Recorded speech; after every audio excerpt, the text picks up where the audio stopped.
교회가 이렇게 감사주일을 맞게 되면 많은 감사의 제목들을 고백하는 그런 시간들을 개인적으로도 갖게 되고 교회적으로도 또 갖게 되고 또 이렇게 여러분이 처해 있는 상황 속에서도 감사의 제목들을 많이 찾게 됩니다. 저도 이렇게 감사주일을 되게 되면 항상 이렇게 맥주감사절 때 또 하나님께서 또 1월부터 또 이렇게 6월까지 주신 감사의 제목들을 쭉 이렇게 보게 됩니다. 먼저 빼놓을 수 없는 감사는 우리가 개인적으로 구원에 대한 감사가 가장 크겠죠. 또 교회적으로도 선교 구제 또는 교회 학교를 위한 또는 비전을 위한 감사가 있게 될 것이고, 또 여러분 개인적으로도 가정적으로도 감사가 많이 있게 될 겁니다. 저는 그 가운데 제가 이렇게 목회 백서를 보면서 특별히 이런 감사가 제 안에 있습니다. 그것은 성도들의 믿음에 대한 감사입니다. 믿음에 대한 감사. 요즘처럼 신앙생활하기가 참으로 어려운 이런 환경 속에서 정말 믿음 지키기가 너무너무 힘든데, 그럼에도 불구하고 교회를 보면 날마다 믿음의 기도를 드리고 믿음의 예배를 드리고 또 믿음의 찬송을 드리는 믿음의 성도들이 있는 것이 얼마나 감사하고, 그래서 하나님 앞에서 이런 감사가 나오더라고요. 하나님, 참 영광교회를 담임하면서 많은 감사가 있는데 특별히 이 성도들이 어려운 때에도 믿음의 헌신과 믿음의 예배와 믿음의 기도를 드리는 믿음 있는 성도들의 이 모습을 보니 정말 하나님 감사합니다. 이런 감사가 마음에서 우러나오게 되는 겁니다. 특별히 이 믿음의 감사라는 것은 사실은 이게 말처럼 쉽지가 않습니다. 왜냐하면 이제 이 가운데는 그런 분이 없습니다만은, 없을 것으로 믿습니다만은, 혹시라도 제가 이렇게 믿음의 감사를 이야기한 것은 우리가 믿고 싶어도 믿어지지 못해서 믿지 못한 사람들이 많이 있을 수 있고, 또 우리가 예배를 드려도요, 우리가 하나님 앞에 예배하고 찬양하고 예배를 드려도 예를 들어서 우리가 믿음 없이 예배 드릴 수 있다는 것을 우리가 알아야 돼요. 예를 들어서 우리가 예배 드릴 때 회개가 없다. 그러면 우리가 생각을 해봐야 돼요. 또 내가 드리는 이 예배가 진짜 믿음으로 드리는지, 내가 하나님 앞에 헌신할 때도 믿음으로 헌신하는지, 내가 물질을 드릴 때도 믿음으로 드리는지, 아니면 습관적으로 드리는지, 아니면 그냥 믿음 없이 그냥 이 자리가 좋으니까 나와 있는지, 이 생각이 우리에게 필요하지 않겠습니까? 적어도 교회를 담임하는 목사 입장에서는 우리 교회 성도들이 정말 믿음 있게 믿음의 삶과 믿음의 헌신과 믿음의 예배를 드리는 것이 이게 얼마나 감사한가. 좀 제가 쉬운 예를 한번 들어볼게요. 제가 생각하는 믿음의 예배, 믿음의 기도란 이런 겁니다. 어떤 책에 보니까 이런 내용이 있더라고요. 인생의 80%는 이루어지지 않는다. 인생의 80%는 이루어지지 않는다. 그 책이, 이 저자가 이 글을 쓸 때 어떤 의도를 갖고 적었겠지만, 인생의 80%는 내 생각대로 되지 않고 이루어지지 않는다라고 하는 이런 말을 우리가 이렇게 한번 생각해 보면, 실제로 우리가 기도 제목이 많다. 우리가 늘 기도를 해야 되는 거예요. 이걸 바꿔 이야기하면 아직 이루어지지 않은 제목들이 있기 때문에 우리가 또 힘써서 기도해야 되고, 또는 이루어지지 않은 어떤 일 때문에 또 우리가 기도해야 되지 않겠습니까? 그러니까 우리가 살아가다 보면 인생의 80%는 이루어지지 않은 것, 이런 것들이 있는 거예요. 저는 그 가운데서도 참 이렇게 이루어지지 않은 많은 일 가운데서도 믿음을 잃어버리지 않고 그것 때문에 낙심하기보다는 믿음의 기도를 드리는 성도들의 모습을 볼 때 제가 그분들의 그 믿음에 얼마나 감사한지 알 수 없습니다. 어떤 분은 이렇게 고백해요. 목사님, 숨쉬기가 참 어려워요. 너무 사는 것이 힘들고 고통스럽고 어떤 문제를 놓고 지금까지 기도했는데 하나님께서 나에게 빨리 기도에 응답을 주시지 않는 것 같아요. 건강의 문제, 물질의 문제, 자녀의 문제, 이런 기도가 있을 수 있거든요. 그런데도 그분들이 그것 때문에 포기하거나 낙심하기보다는 이루어지지 않았지만 이루어질 것을 믿는 그 믿음의 그 기도를 하나님 앞에 드리는 그 성도의 모습 속에서 목사인 제가 깨닫는 것은, 하나님 정말 저렇게 어렵고 힘든 데서도 믿음을 지키기 위해서 저렇게 믿음의 기도를 드리는군요. 그 믿음의 성도들을 보면서 감사가 나오게 되더라라고 하는 겁니다. 저는 그러면서 오늘 우리가 읽었던 이 다니엘서 3장에 나오는 사드락과 메삭과 아벳느고의 이 믿음을 여러분과 좀 나누고 싶습니다. 왜냐하면 이 세 사람은 우리가 잘 아는 다니엘의 세 친구로 알려져 있습니다. 또 이 사드락, 메삭, 아벳느고가 이 다니엘서 3장에서는 전체적인 중심인물로 나옵니다. 전체적인 중심인물로 나오는 것은 그들이 그 다니엘서 3장에 있는 이 배경을 보면 상당히 그 배경이 어렵고 힘든, 그리고 낙심하기 쉽고 솔직히 말씀드리면 거의 죽을 수 있는 그런 환경이거든요. 그런 가운데서도 성경은 오늘 우리에게 이 세 사람을 언급하면서 이들의 믿음을 한번 주목하게 하는 거예요. 이들의 믿음을 한번 봐라. 저들이 어떤 상황에서 이 믿음을 지켰는지, 그 믿음을 지키기 위해서 저들이 어떤 노력과 희생을 했는지, 어떤 손해를 감수했는지, 저들의 믿음을 한번 오늘 성경은 우리에게 조명하게 한 것입니다. 그래서 저는 감사주일에 이 세 사람의 이 믿음의 감사를 보면서 동시에 우리의 삶 가운데 저는 감사의 제목들이 많이 나왔으면 좋겠어요. 그렇다면 이 세 사람을 설명하기에 앞서서 먼저 이 다니엘서 3장의 전체적인 배경을 잠깐 설명드립니다. 이 다니엘서 3장에는 이 바벨론의 느부갓네살 왕이 나옵니다.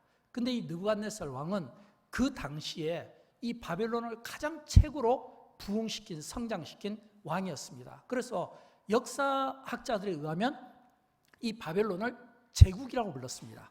제국으로. 왜냐하면 그냥 단순한 나라가 아니거든요.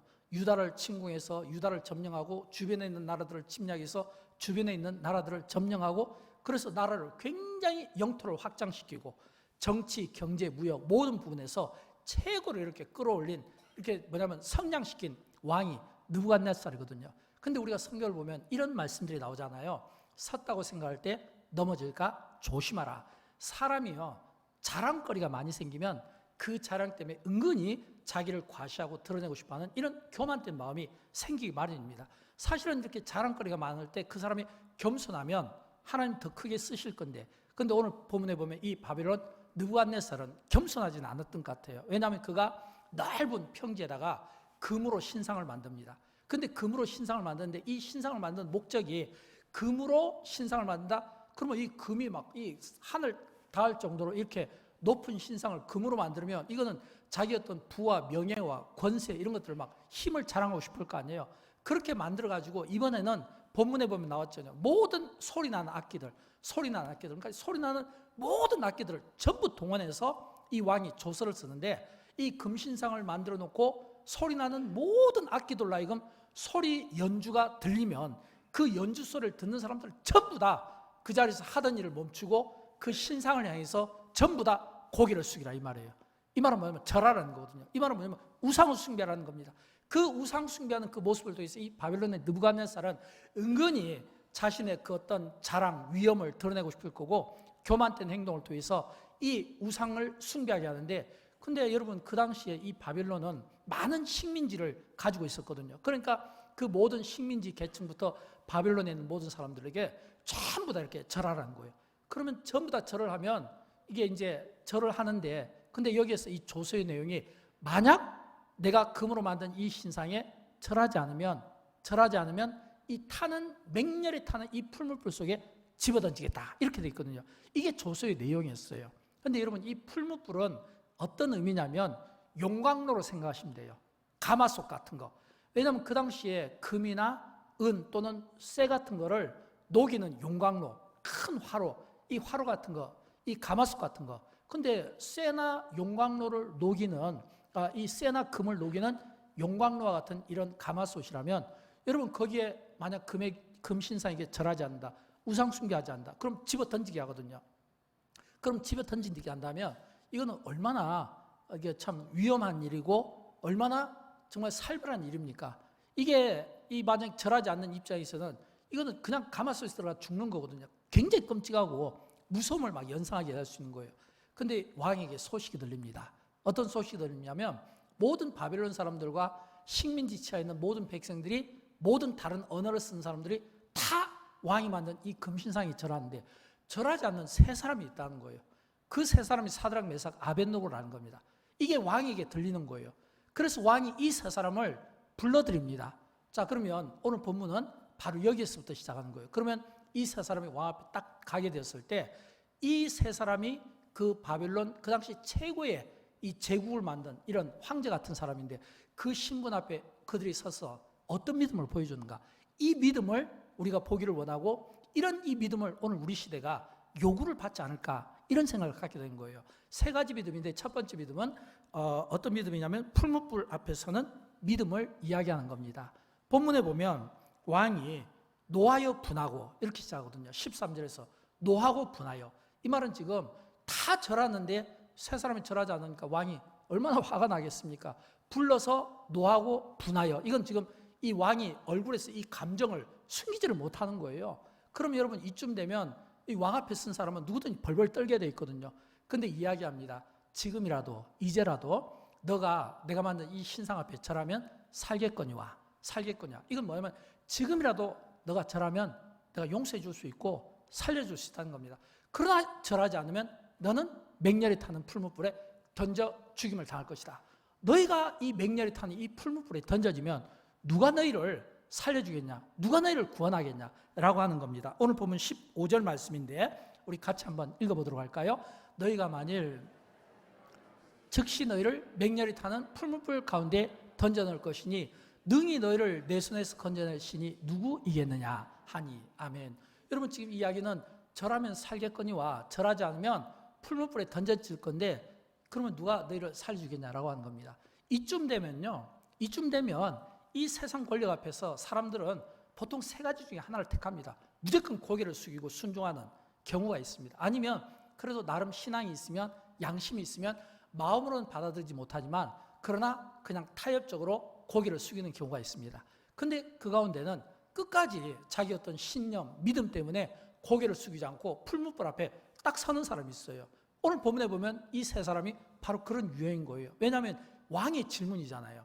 그것도 막 얼굴에 노하고 화가 났다고 했잖아요. 근데 이 왕 앞에서 16절을 보면 이 세 사람이 태도가 너무나도 당황스럽게 만듭니다. 왜일까요? 우리 같이 한번 읽어보도록 할까요? 우리가 이 일에 대하여 왕에게 대답할 필요가 없나이다.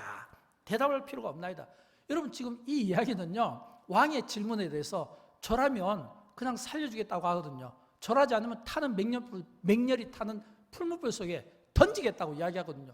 그런데도 불구하고 이 세 사람이 어떻게 이야기하냐면 우리가 왕의 대답에 우리가 대답할 필요가 없습니다. 왕의 질문에 대답할 필요를 느끼지 못합니다. 이거는 뭐냐면 우리가 우상 숭배하지 않겠다는 겁니다. 우상 숭배하지 않겠다는 거예요. 우상 숭배하지 않겠다. 이건 뭐냐면 믿음의 결단입니다. 여러분 보통은 이런 믿음을 갖기가 어려워요. 예를 들어서 우리가 나라의 어떤 지도자나 우리가 참 이렇게 함부로 볼 수 없는 이런 높은 위치에 있는 사람 앞에 가서 거기에서 내가 내 신앙을, 내 믿음을 내가 단호하게 이렇게 말할 수 있겠습니까? 이건 진짜 용기만 갖고 되는 건 아니에요. 왜냐하면 죽는 문제잖아요. 풀무불 앞에 들어가는 거잖아요. 여러분 풀무불 앞에 들어간다는 것은요 고난입니다. 스스로 내가 이 고난을 내가 그냥 들어가겠다는 거예요. 어떻게 이런 대답이 나올 수 있을까요? 이런 대답은 아무나 나오는 거 아니에요. 진짜 믿음 생활을 제대로 하는 사람에게서 얻어지는 결론이 내가 우상 숭배하지 않겠다는 겁니다. 내가 어떤 불이익을 당한다 할지라도 내가 풀무불 앞에 서는 한이 있더라도 내가 개의치 않고 상관치 않겠다고 하는 이런 대단한 이런 믿음의 결단을 오늘 이 세 사람이 보여준다고 하는 겁니다. 여러분 무엇이 믿음일까요? 무엇이 믿음일까요? 우리가 많은 경우 믿음을 요구받을 때 또는 믿음의 삶을 이야기할 때 우리가 평온하고 좋을 때는 사실은 우리의 믿음을 이야기하기가 어렵습니다. 왜냐하면 평온하고 좋을 때는 모두가 다 우리의 믿음에 대해서 자랑하고 싶어하고 우리가 믿음을 이야기할 수 있어요. 그런데 많은 경우 우리가 성경과 역사를 보면 주로 믿음이 언제 결정이 되냐면 어떤 어려운 시기에 어떤 선택을 받을 때 어떤 요구를 받을 때 그 선택과 어떤 요구 앞에서 내가 믿음의 관점에서 영적인 관점에서 내가 답을 할 수 있어야 될 때 그걸 내가 할 수 있겠나 없겠는가, 여기에 따라서 보통 우리의 믿음이 증명되는 경우가 많습니다. 적어도 사드락 메삭 아벳느고 이 세 사람의 믿음은, 이들이 보여주고 싶어하는 믿음은 어떤 믿음이냐면 비록 풀무불 앞에 선다 할지라도 고난과 용광로가 앞에 기다리고 있고 그것이 자기에게 어떤 어려운 상황을 만든다 할지라도 그것과 관계없이 내가 믿음의 길을 걸어가겠다고 하는, 이 믿음의 길을 걸어가겠다고 하는 이런 이 믿음의 이 고백과 이 결단 없이는 나올 수 없는 믿음이라는 겁니다. 그런데 여러분 이걸 아셔야 돼요. 우리가 믿음을 요구받을 때 또는 어떤 선택할 때 믿음의 관점에서 우리가 선택할 때 나 한 사람의 이 믿음의 이 선택이, 이 결단이 많은 사람들에게 영향을 끼친다는 걸 알아야 돼요. 예를 들어서 여러분 여호수아를 한번 생각해 보십시오. 여호수아가 그 시대에 많은 사람들이 가나안 땅에서 이게 처음에는 믿음으로 행군했잖아요. 믿음으로 지파를 받았잖아요. 땅을 분배받았잖아요. 근데 나중에 이 태평성대가 이루어지면서 그들이 제일 먼저 없어진 게 믿음이 없어졌거든요. 그래서 많은 사람들이 믿음이 상실되었을 때 여호수아가 그가 고별설교에서 이야기하잖아요. 나와 내 집은 오직 여호와 하나님만을 섬기겠노라. 나와 내 집은 오직 여호와만을 섬기겠노라. 여러분, 이 여호수아 이 한마디가 어떤 결과를 얻게 됐습니까? 그 이야기를 들으면서 많은 사람들이 마음의 찔림을 받은 겁니다. 많은 사람들이 우리가 여호수아에게 똑같이 고백하는 거예요. 우리도 여호수아처럼 하나님을 섬기겠습니다 라고 하는 거예요. 이게 뭘 뜻하냐면, 내가 믿음의 결단, 믿음의 선택을 할 때 이 믿음을 통해 믿음 없는 사람들, 믿음의 약한 사람들을 이끌어줄 수 있는 힘이 어디에 있냐면 믿음에 있다라고 하는 것입니다. 우리가 잘 아는 이 마틴 루터는 종교개혁자거든요. 이 마틴 루터가 종교개혁을 할 때 그 당시 상황은 아주 좋지 못했습니다. 왜냐하면 영적으로 이 중세 시대에 이 어둠의 시기에 있었거든요. 그때 루터가 이게 오직 믿음으로, 그러면서 이 믿음으로 종교개혁을 시작할 때 사실은 모든 사람들이 루터를 죽이려고 했어요. 왜일까요? 사람들은 나와 다른 생각을 가지고 있고 나와 다른 사상을 가지고 있으면 거기에 대해서 못 봅니다. 그래서 이 마틴 루터를 죽이기 위해서 그 당시에 로만 캐톨릭의 교황, 사제들, 그리고 또 교회 지도자들이 막 루터를 죽이려고 할 때 하루는 이 루터에게 통보가 온 거예요. 어떤 내용이 왔냐면 브롬스 회의에 참석을 하는 통보가 온 겁니다. 근데 이 브롬스 회의가 사실은 루터 입장에서는 거기에 참석하면 종교재판에 의해서 그는 죽을 수 있는 상황입니다. 왜냐하면 거기에 참석한 사람들은 전부 다 종교 지도자들이고 전부 로만 캐톨릭의 영향을 받은 교황, 사제, 교회 지도자들, 이런 자들이었거든요. 거기에 루터가 가면 어떻게 되겠어요? 그래서 루터를 사랑하는 많은 사람들이 루터에게 이야기합니다. 가지 마시라고. 가면 어려움을 겪게 될 거라고. 가지 마시라고. 그때 루터가 중요한 말을 합니다. 나는 하나님 앞에 서 있는 겁니다. 나는 하나님 앞에 서 있는 겁니다. 이걸 다른 말로 코람 디오라고 하거든요. 내가 지금 가는 것은 내가 뭐 교황 또는 교회 지도자들, 사제들 앞에서 내가 종교재판 받고 옳고 그름을 내가 토론하기 위해서 가는 게 아니라, 내가 가는 것은 나는 그들을 앞에 서는 것이 아니라 하나님 앞에 서 있는 겁니다. 이게 코람 디오 정신이에요. 이 하나님 앞에 내가 서 있다고 하는 이 믿음을 루터가 가졌을 때, 그는 종교개혁을 할 때 이것이 이 불쏘시개 역할을 해서 많은 믿음 없는 사람들에게 하나님을 믿는 믿음을 갖게 한 겁니다. 사랑하는 여러분, 저는 할 수만 있으면 오늘 우리 시대에도 비록 이 세상은 우리에게 풀무불을 준비하고 이 세상은 우리에게 많은 어떤 가문이설로 우리를 유혹하고 우리와 타협을 요구하게 할 때, 그럼에도 불구하고 사드락, 메삭, 아벳느고가 정면으로 내가 풀무불 앞에 서나 있더라도 나는 우상 숭배를 하지 않겠습니다. 이 말을 바꿔 이야기하면 나는 하나님을 믿는 사람입니다. 나는 하나님을 믿는 사람입니다. 이 믿음을 내가 잃어버릴 수 없어서 나는 우상 앞에 절하지 않겠습니다. 나는 이 단함을 가진 믿음이 오히려 그를 살린 것처럼 이런 믿음으로 오늘 우리의 삶을 증명할 수 있기를 주님의 이름으로 축원드립니다. 그 다음에 두 번째는 그렇게 하지 아니하실지라도 이 믿음입니다. 이 세 사람이 이제 풀무불 앞에 서게 된 거예요. 우상 숭배를 하지 않겠다는 이 이야기에 왕이 너무너무 화가 났습니다. 얼마나 화가 났냐면 이 화롯불에 7배의 화력을 더하게 합니다. 그냥 그 화롯불도 굉장히 뜨거울 텐데 금을 녹이고 쇠를 녹이면 얼마나 뜨겁겠습니까? 그런데 거기에다가 7배 더 세게 하라고 하는 겁니다. 그러면 여러분, 이 7배 더 세게 하면 거기서 그들이 능히 그 풀무불 속에서 살아날 수 있겠습니까? 그런데 이 세 사람은요, 어떤 고백을 하냐면 하나님이 살아계시면 7배 그 화로의 그 뜨거운 그 영광로 속에 있어도 우리를 살리실 것이고, 하나님이 살아계시면 또 하나님께서 우리를 살리지 않는다 할지라도 우리는 그 풀무불 속에 들어가겠다는 거예요. 여러분, 이거는요, 하나님에 대한 신앙 고백이 없이는 절대 고백할 수 없는 거예요. 그래서 오늘 본문 18절에서 지금 이야기하고 있는 게 바로 그 말씀이거든요. 한번 같이 읽어보도록 합니다. 그렇게 하지 아니하실지라도 왕이여, 우리가 왕의 신들을 섬기지도 아니하고 왕이 세우신 금신상에게 절하지도 아니할 줄을 아옵소서. 아멘. 여러분, 지금 7배의 이 풀무불 속에 들어간다 할지라도 하나님이 살아계시면 우리를 살려주겠지만, 하나님이 살아계셔도 우리를 살려주지 않는다 할지라도 우리가 왕 앞에서 우상에게 절하지 않겠습니다. 여러분, 이런 신앙 고백을 드리면 하나님께서 그런 신앙 고백을 드린 이 세 사람을 얼마나 기뻐하실까요? 얼마나 흐뭇해 하실까요? 이 가운데 우리 교사분들도 있고 우리 교육자들도 있는데, 만약 여러분이 여러분의 자녀들 또는 교회 학교에서 여러분이 어떤 자녀들을 가르쳐요. 근데 그 학생들이 이렇게 선생님한테 잘 배우고 목사님한테 잘 배워서 나는 우상 숭배하지 않겠어요. 나는 세상 앞에서도 내 믿음을 내가 단호하게 지켜내겠어요. 만약 그렇게 고백하면 여러분 얼마나 대견스럽게 보이고 얼마나 기뻐 보이겠습니까? 하나님께서요 굉장히 기뻤을 것 같아요. 그런데 여러분 아십니까? 하나님이 기뻐하면 기뻐하는 만큼 또 이 세상 악을 대표하는 이 바벨론 느부갓네살은 어떤 기분이겠습니까? 속이 막 끓어오르겠죠. 그렇죠? 절하면 살려주겠다고 하는데 절하지 않으니까, 우상 숭배하지 않는다고 하니까, 우상 숭배를 하지 않겠다고 하니까 이 풀무불을 7배 뜨겁게 만들라고 할 정도로, 이건 굉장한 감정 표현이거든요. 그 정도까지 나간 거예요. 그럼 여러분 이 바벨론의 느부갓네살은 얼마나 화가 났겠냐는 거예요. 처음에 이제라도 절하면 용서하겠거니와. 여러분 이게 세상의 특징입니다. 세상은요 이런 식으로 우리에게 어떤 타협을 요구하는 거예요. 지금이라도 절하면, 이제라도 절하면 살겠거니와, 내가 없던 걸로 해주겠다. 이건 뭐냐면 타협이거든요. 근데 여러분 아십니까? 이런 타협을 할 때는 좀 부드럽게 합니다. 부드럽게. 근데 이 세상 권력의 진짜 숨은 뜻은 다른 데 있어요. 나에게 고개를 숙이면 내가 넓은 마음으로 아량을 베풀겠지만, 그러나 나에게 고개를 숙이지 않으면 그때는 국물도 없다는 거예요. 그때는 잔인한 보복이 있을 거라는 거예요. 그때는 죽게 될 거라는 겁니다. 지금 그 이야기가 지금 이 세 사람에게서 적용되고 있는 겁니다.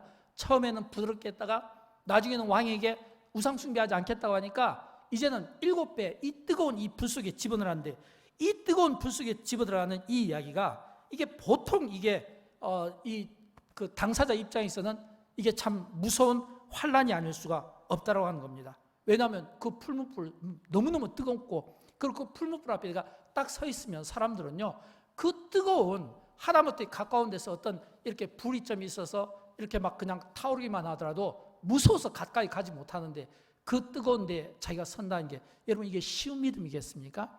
이게 그냥 말같이 그냥 우리가 설교를 들으니까 쉬운 것 같아도 절대 쉽지 않다는 거예요. 근데 이 세 사람은 사드락 메삭 아벳느고는 우상 숭배하지 않겠다는 겁니다. 내가 설령 그 속에 들어가서 하나님이 나를 살리지 않는다 할지라도 내가 이것 때문에 우상 숭배를 하지 않겠다는 거예요. 굉장히 단호하고 결의에 찬 이런 믿음, 이런 신앙 고백을 드리고 있는 겁니다. 앞에서도 말씀드린 것처럼 이런 믿음의 신앙 고백과 결단이 있을 때 사실은요 믿음 없는 사람들이 믿음 있는 그 사람을 통해 돌아오게 되어 있다고 하는 것입니다. 저는 여러분 우리가 무엇을 요구받고 어떤 선택을 요구받을 때 우리가 하는 모든 일이 믿음의 관점에서 할 수 있으면 좋겠고, 믿음의 관점에서 하나님을 믿는 신앙 고백적인 이 신앙에서 저는 우리가 모든 일들을 선택하고 결정하는 이런 지혜가 있었으면 좋겠어요. 왜일까요? 세 번째 보면 이 사드락 메삭 아벳느고의 이 믿음에서 이들에게 보여지는 것은요 이거예요. 세 번째 보면 이 믿음 생활을 제대로 한다는 거, 믿음 생활을 제대로 한다고, 믿음을 갖고 있다는 건 어떤 의미냐면 하나님이 나와 함께 하신다는 것을 믿는 겁니다. 여러분 예수님께서 공생애 중에 이런 말씀을 해주셨잖아요. 내가 너희와 항상 함께 있으리라. 내가 너희와 항상 함께 있으리라. 세상 끝날까지 너희와 항상 함께 있으리라. 이게 믿음입니다. 하나님이 나와 항상 함께 한다는 거, 이 하나님이 함께 한다고 하는 이 확신을 가진 이 사람들에게서요 오늘 본문에 보면 마치 막 우리의 심장이 막 고동치고 막 맥박이 점점 빨라지는 기가 막힌 상황을 목격하게 됩니다. 어떤 목격을 하냐면 지금 이 느부갓네살이 사드락 메삭 아벳느고가 이제는 왕에게 고개 숙이지 않고 우상 숭배하지 않는다고 하니까 죽이려고 작정을 했거든요. 그래서 화로를 막 7배나 뜨겁게 하라는 겁니다. 엄청 뜨겁게 하라는 거거든요. 근데 이 뜨겁게 한다는 이 의미를 이 성경의 저자가 기록할 때 어떻게 기록했냐면 사드락 메삭 아벳느고 이 세 사람을 붙잡고 간 병사들이 그 화로 입구에서 타 죽게 만듭니다. 이걸 보면 얼마나 이 공포심을 만들어냅니까? 다니엘서 3장 22절 말씀이 그거거든요. 제가 좀 읽어드릴게요. 왕의 명령이 엄하고 돌이킬 수가 없게 된 거예요. 풀무불이 심히 뜨거움으로 불꽃이 사드락과 메삭과 아벳느고를 붙든 사람을 태워주겠다 이거예요. 붙든 사람을 태워주겠다. 만약 누군가가 나를 끌고 가서 누군가가 지금 나에게 웅덩이에 넣는데 나를 붙잡고 간 사람을 먼저 태워 죽인 거예요. 그럼 여러분 그 심리적인 그 압박감이 얼마나 크겠습니까? 얼마나 잔인해 보입니까? 그러니까 여기까지 딱 놓고 보면 모든 상황이 끝난 것 같아요. 왜냐하면 이미 이 세 사람을 붙든 사람을 태워 죽일 정도면 이미 그 속에 들어가면 다 끝난 것 같아요. 다 끝난 거. 사건이 종결된 것 같아요. 그런데 여러분 아십니까? 예수님께서 십자가를 지시고 그래서 죽으시고 무덤에 장사되었을 때 원수들은 예수님 그 무덤을 닫고 그리고 거기에 병사들로 지키게 한 겁니다. 그들은 이렇게 생각했을 거예요. 우리가 예수님이 죽은 걸 보았고 그 시신 장사된 그 문을 우리가 지키고 있는 한 예수는 절대 부활하지 못할 것이다. 그러나 역사는, 성경은 우리에게 그렇게 말씀하고 있지 않죠. 예수님께서 죽으시고 장사되었지만 사흘 후에 예수님께서 그 무덤 문을 여시고 다시금 부활하셨습니다. 주님이 무덤 문을 여시고 사망에서 다시금 살아나시고 부활하신 것처럼 이 느부갓네살이 그 세 사람을 이렇게 옆에 붙은 사람이 불타서 죽는 것을 보고 이제는 모든 것이 종결됐다고 하면서 이 세 사람이 어떻게 죽나를 관찰하고 싶었던 것 같아요. 근데 관찰하고 싶었던 것 같은데 이 왕이 여기서 사건이 완전히 반전이 된 거예요. 놀라운 일을 경험하게 된 겁니다. 그 놀라운 일이란 분명히 화로 속에 들어간 사람은 세 사람인데 밧줄에 묶여서 들어갔는데 다 풀려서 자유롭게 돌아다니는데 이 돌아다니는 사람을 자세히 보니까 3명이 아니라 4명이더라는 거예요. 3명이 아니라 4명이라는 거예요. 그래서 이 느부갓네살, 이 바벨론 왕이 이렇게 고백을 하는 거예요. 어디에 나오냐면 다니엘서 3장 25절에 나오는데 우리 같이 한번 읽어보도록 할까요? 왕이 또 말하여 이르되 결박되지 아니하는 4사람이 불 가운데로 다니는데 상하지도 아니하였고 그 넷째 모양은 신들의 아들과 같도다. 이렇게 되어 있거든요. 신들의 아들과 같도다. 다니엘서 3장 28절에서는 하나님의 천사로 나오고 있습니다. 분명히 3사람인데 지금 보니까 4사람이에요. 그냥 걸어다니는, 육지에서 걸어다니는 게 아니라 지금 용광로 속에서 타는 불꽃 가운데서, 그것도 7배의 용광로라 막 이글이글 막 엄청 뜨거울 거 아니에요. 근데 거기에 보니까 3명이 아니라 4명이라는 겁니다. 그렇다면 여러분, 우리는 이렇게 상상해 볼 수 있죠. 4명인데 그러면 그 4번째 사람은 누굴까? 4번째 사람은 하나님이 임재하셔서 그 믿음을 지킨 자들을 칭찬하시고 그들을 친히 임재 가운데 보호해 주시는 이런 하나님의 그 보호하심, 그 하나님의 그 임재를 지금 이 느부갓네살 왕이 지금 포기하지 않았겠습니까? 또 뿐만 아니라 이 3사람이 들어갈 때 그런 믿음이 있지 않았을까요? 왜냐하면 그들이 풀무불 속에 들어갈 때 그냥 들어갔겠습니까? 자신들의 믿음만 있다고 해서 들어갔겠습니까? 분명 하나님의 말씀이 기억나지 않았겠어요. 과거에 아브라함에게 독자 이삭을 모리아산에 바치라고 할 때 아브라함이 순종하는 믿음을 보이고, 그리고 하나님 앞에서 모리아산에서 번제를 드리려고 할 때 아브라함 그 속에는 하나님이 다시 살리실 것이다, 죽어도 다시 살아날 것이다, 이런 부활신앙이 있었을 때 이삭이 살아난 것처럼 아마 이 3사람도 그러지 않았겠습니까? 우리가 들어가면 하나님께서 살아계셔서 살아계신 하나님이 우리를 살려줄 것이고, 우리를 살려두지 않는다 할지라도 아브라함이 가졌던 것처럼 하나님의 때에 우리를 살아나게 할 것이라는 이런 믿음이 있지 않았겠습니까? 그 믿음으로 들어간 겁니다. 여러분, 우리가 믿음을 이야기할 때 우리가 믿는 하나님은 어떤 분이십니까? 여러분, 우리가 믿음을 이야기할 때 우리가 믿는 하나님은 우리에게 어떤 분이에요? 하나님은 없는 것을 있게 하시는 하나님이신 것을 믿으시기 바랍니다. 죽은 자를 살리시는 하나님이신 것을 믿으시기 바랍니다. 하나님은 죽은 자를 살리시는 하나님이에요. 없는 것을 있게 하신 하나님이에요. 전능하신 분이에요. 그분께는 능치 못할 일이 없어요. 이거를 믿는 이 마음이, 이게 바로 믿음이다라고 하는 겁니다. 우리가 똑같이 신앙생활 하더라도 이런 믿음으로 신앙생활하는 분들이 계신가 하면 믿고 싶어도요 믿지 못해서 이 교회 문턱을 넘어오지 못하는 분들이 지금도 지구촌 곳곳에는 많다는 것을 우리가 알아야 되는 겁니다. 저는 그런 의미에서 제가 믿음을 갖게 된 것이 얼마나 감사한지 몰라요. 하나님이 나의 아버지인 것이 믿어지고, 예수 그리스도가 나의 구원자이신 것을 믿어지고, 성령님께서 나와 함께 하신 것을 믿어지고, 주님이 나와 세상 끝날까지 항상 함께하리라 라고 하는 이 약속의 말씀이 믿어지는 게, 이게 얼마나 감사한지 몰라요. 믿어지지 못해서 믿지 못하는 자들이 있고, 믿어지지 못해서 믿지 못한 자들은 지금도 구도자의 마음으로 온 많은 어떤 변증, 변론 또는 믿어지지 못하기 때문에 이 어떤 순례길을 기르면서 구도자의 삶을 살면서 이 고행을 스스로 자처하면서 하나님을 만나고 싶어도 그렇게 어려워서 만나지 못한 사람들이 있는가 하면, 이렇게 쉽게 하나님이 믿어지, 이 얼마나 감사한가. 우리가 하나님 앞에 예배드릴 때 이런 믿음으로 드리는 것이 얼마나 감사한가. 사랑하는 여러분, 우리가 하나님 앞에 예배드릴 때 믿음으로 예배드린다는 것은 축복입니다. 감사합니다. 저는 우리의 믿음이 하나님은 죽은 자를 살리시고 없는 것을 있게 하시며 능치 못하심이 없는 믿음을 가진 하나님이신 것을 이 3사람이 믿었던 것처럼 우리가 믿기를 원하고, 그 믿음 안에서 우리의 삶이 하나님 앞에 영광을 올려드릴 수 있기를 주님의 이름으로 축원드립니다. 여러분, 왜 제가 이 말씀을 드릴까요? 제가 이 사드락 메삭 아벳느고 이 세 사람의 믿음을 보면서 이 믿음이 푸른 불을 통과했을 때, 이 푸른 불은 사실 믿는 우리에게는 연단이거든요. 그런데 이 푸른 불을 통과했을 때 어떤 일이 나는가? 성경은 이 푸른 불의 이 연단, 이 용광로의 이 연단, 이 용광로 가마솥의 연단, 이 죽은 이 사망의 이 음침한 골짜기까지 내려와서 여기에서 살아남은, 이 믿음을 가지고 살아남은 이들을 성경은 어떻게 우리에게 보여주는가 하면 두 가지로 축복하는 모습을 보여주는데, 그 첫 번째가 뭐냐면 전도의 길이 열리더라 이거예요. 전도의 길이 열리더라는 거예요. 여러분, 오늘 28절을 보면 이렇게 되어 있잖아요. 느부갓네살이 말하여 이르되, 느부갓네살이 말하여 이르되, 사드락과 메삭과 아벳느고의 뭐라고 되어 있습니까? 같이 읽어볼까요? 하나님을 찬송할지어다. 기가 막힌 고백을 하고 있는 거예요. 여러분, 어떻게 이게 가능할까요?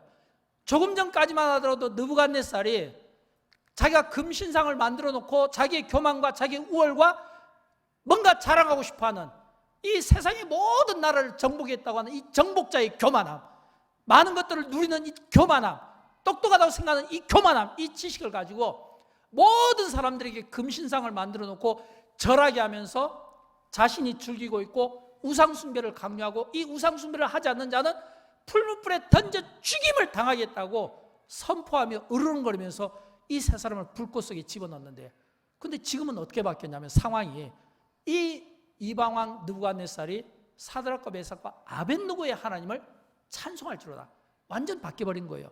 여러분, 여기서 우리는 중요한 교훈을 얻어야 됩니다. 아무리 세상이 악한 왕이라 할지라도, 하나님을 믿지 못한 자라 할지라도, 우상 숭배자라 할지라도 하나님을 만나면 살아계신 하나님의 그 모습을, 예를 들어서 사드락 메삭 아벳느고의 그 삶을 통해 보게 되거나 그들의 믿음을 통해 보게 되면 바뀐다고 하는 사실을 믿으시기 바랍니다.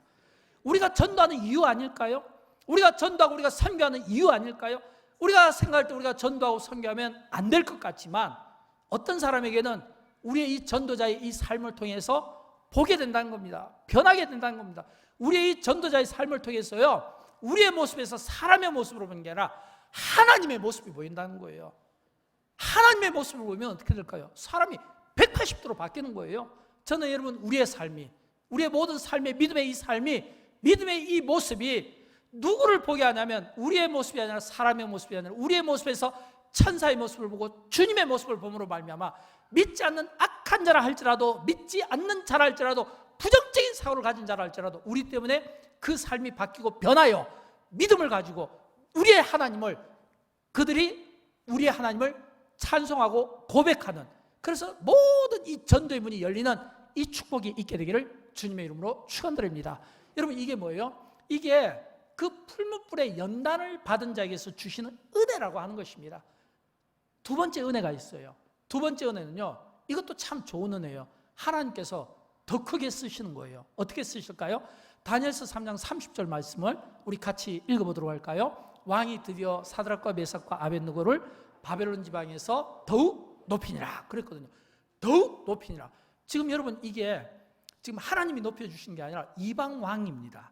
조금 전까지만 해도 자기 말 듣지 않는다고 죽이려고 했던, 세상 권세와 타협하지 않고 세상 권세에 굴복당하지 않은 자를 죽이려고 했던 이 사드락 메삭 아벳느고를 바벨론 지방에서 더욱 높이니라. 하나님을 찬양하면서 그 심령에 하나님을 받아들였던 것처럼 이번에는 이 세 사람을 더욱 높이는 이 은혜의 삶을 살아가게 되더라라고 하는 것입니다. 여러분, 기가 막히지 않습니까? 저는 이처럼 우리가 풀무불이라든지 어떤 이런 연단을 우리가 받게 되면 그 연단은 반드시 우리에게는 고난으로 다가옵니다.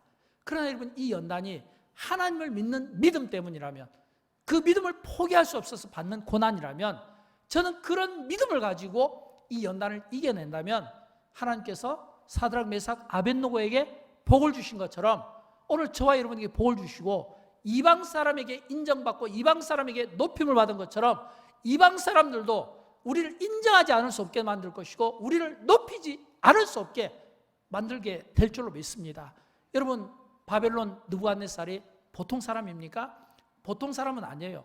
물론 여기에서 이 바벨론 느부갓네살을 뭐 영웅처럼 생각할 의미도 없고, 또 그렇다고 그를 높일 의미도 없어요. 이 성경을 주신 목적은 바벨론 느부갓네살을 주인공으로 만든 게 아니라 그 시대에 고난받는 바벨론에서 포로 생활하는 고난받는 하나님의 백성들에게 맞춰져 있는 거예요. 고난받는 그 하나님의 그 백성들이 그 우상 숭배를 당하고 그리고 어떤 그 압제 가운데 많이 영적으로 눌려 있을 것이고 세상과 타협하지 않고는 생명을 부지할 수 없어서 생명을 연장하기 위해서 온통 이런 어떤 이 고개를 숙여야 되는 이런 어떤 절망적인 상황 가운데 성경은 이 유다의 고난받는 모든 사람들에게 이 세 사람을 조명시킨 거예요. 저들을 봐라, 저들을 봐라.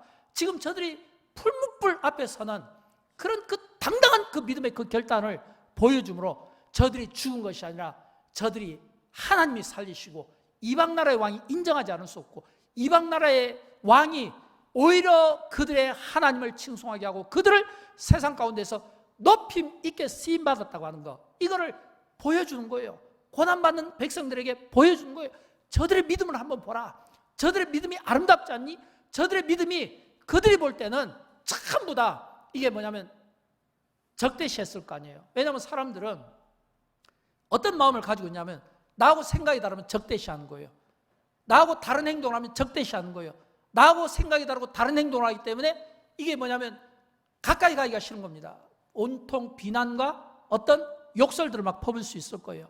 그러면 역으로 이야기하면 이 세 사람이 그 우상 앞에 절하지 않았을 때 그 바빌론 사람뿐만 아니라 유다에 있는 많은 그 이 식민지 계급에 있는 모든 포로들도 똑같이 욕하지 않았겠습니까? 왜 저들은 절하지 않지? 그냥 우리처럼 절하면 될 건데, 절하면 그냥 살아나지 않을 거야.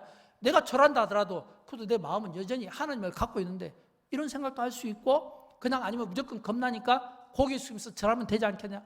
내가 한 일을 하지 않는 사람에 대해서 사람들은 비평하게 되는 것입니다. 온갖 비평들을 다 들었을 텐데, 그러나 결론은 그 느부갓네살 왕이 변할 때 그냥 변하는 것은 아니에요. 한 제국을 다스리는 그런 황제와 같은 그런 신분이라면 보통 사람은 아니잖아요. 무엇이 그로 하여금 그렇게 바뀌었을까요? 상상할 수 있잖아요. 왜냐하면 세 사람이 들어갔는데 네 사람이 있다. 그러면 느부갓네살이 이렇게 상상해 볼 수 있죠. 지금 이 풀무불 속에 들어가면 당연히 죽는데 저들이 그냥 절하지 않았어도 나한테 용서를 구해야 되는데 들어가지 않으려고 도망을 가야 되는데 몸부림을 쳐야 되는데 자원에서 들어가는 저 모습을 보고 와, 놀라지 않을겠습니까? 또 분명히 죽어야 되는데 안 죽고 살아서 걸어다니까 놀라지 않겠습니까? 보니까 3명인 줄 알았는데 4명인 거예요. 놀라지 않겠습니까? 여러분, 그런 그 모습을 보고 어떻게 사람이 안 바뀝니까? 바뀔 수밖에 없잖아요. 그래서 바뀐 거예요. 그러니까 우리의 믿음이 우리가 진짜 믿음을 가지고 있으면 이 믿음을 가지고 믿지 않는 많은 사람들을 믿게 할 수도 있지만 믿음 약한 사람들을, 믿음 있는 우리를 통해서 믿음 없이 행동한 사람들을 부끄럽게 하고 믿음 없이 행동하는 사람들이 믿음 있는 우리를 통해서 그 믿음이 회복된다라고 하는 것입니다. 저는 그런 의미에서 정말 이 감사주일에 우리가 무엇을 감사해야 될까? 하나님, 나에게 믿음 주신 것을 감사합니다. 나에게 믿음 주신 것을 감사합니다. 우리 가정이 믿음을 가진 것이 감사하고 믿음의 예배를 드리는 것이 감사하고 믿음의 기도를 드리는 것이 감사합니다. 믿음을 가진 이 믿음을 감사하는 축복된 성도의 삶을 살아가기를 주님의 이름으로 축원드립니다. 어떤 고난과 어려움과 역경이 온다 할지라도 이 믿음을 가지면 이 믿음이 우리를 이 복음송 가사처럼 더욱 굳세게 하리라. 더욱 굳세게 하리라. 이 믿음이 더욱 굳세어져서 오는 모든 세대 속에서 이 믿음을 우리가 자랑할 수 있으면 좋겠고, 이 믿음의 삶을 통하여 오늘 믿음 없는 이 시대에 많은 사람들을 이끌어주고 또 이 믿음이 하나님을 목말라하고 구원을 목말라하는 모든 세대 모든 사람들에게 우리의 이 믿음이 증거가 되면 좋겠어요. 저들을 봐라, 하나님이 보인다. 저들을 봐라, 저들의 삶에서 그리스도가 보인다. 저들을 봐라, 저들의 삶에서 진짜 살아계신 하나님의 모습이 보이는 것 같다. 이런 기적적인 삶을 저와 여러분이 함께 연출해 갈 수 있기를 주님의 이름으로 축원드립니다. 우리 함께 일어나셔서 함께 찬양할 때 오늘 찬양은 범사에 감사를 주심인데 이 찬양으로 함께 하나님 앞에 영광 올려드리겠습니다.